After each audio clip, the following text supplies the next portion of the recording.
Castes in India by Babasaheb Ambedkar. Part 9. The problem of surplus man, that is, the widower, is much more important and much more difficult than that of the surplus woman in a group that desires to make itself into a caste. From time immemorial, man as compared to woman has had the upper hand. He is a dominant figure in every group, and of the two sexes has greater prestige. With this traditional superiority of man over woman, he wishes always have been consulted.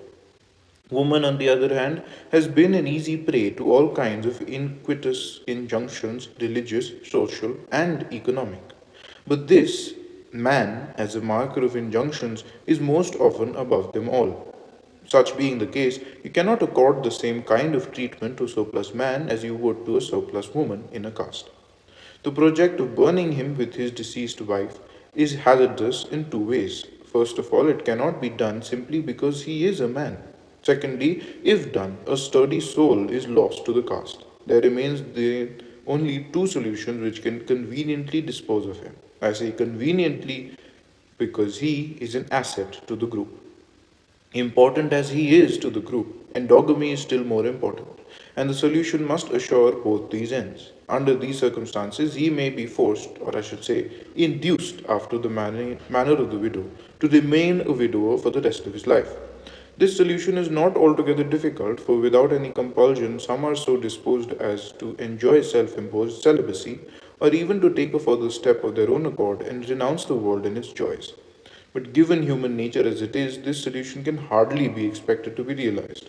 On the other hand, as is very likely to be the case, if the surplus man remains in the group as an active participator in group activities, he is a danger to the morals of the group. Looked at from a different point of view, celibacy, though easy in cases where it succeeds, is not so advantageous, even then, to the material prospects of the caste. If he observes genuine celibacy, and renounces the world, he would not be a menace to the preservation of caste endogamy or caste morals, as he undoubtedly would be if he remained a secular person. But as an ascetic celibate, he is as good as burned, so far as the material well being of his caste is concerned. A caste, in order that it may be large enough to afford a vigorous communal life, must be maintained at a certain numerical strength.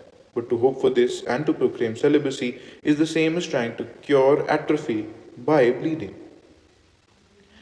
Imposing celibacy on the surplus man on the group therefore fails both theoretically and practically. It is in the interest of the caste to keep him as a grahastha, one who raises a family, to use a Sanskrit technical term. But the problem is to provide him with a wife from within the caste. At the outset, this is not possible, for the ruling ratio in a caste has to be one man to one woman, and none can have two chances of marriage, for in a caste whose self enclosed there are always just enough marriageable women to go around for the marriageable men. Under these circumstances, the surplus man can be provided with a wife only by recruiting a bride from the ranks of those not yet marriageable in order to tie him down to the group. This is certainly the best way of the possible solutions in the case of the surplus man. By this, he is kept within the caste. By this means numerical depletion through constant outflow is guarded against, and by this endogamy morals are preserved.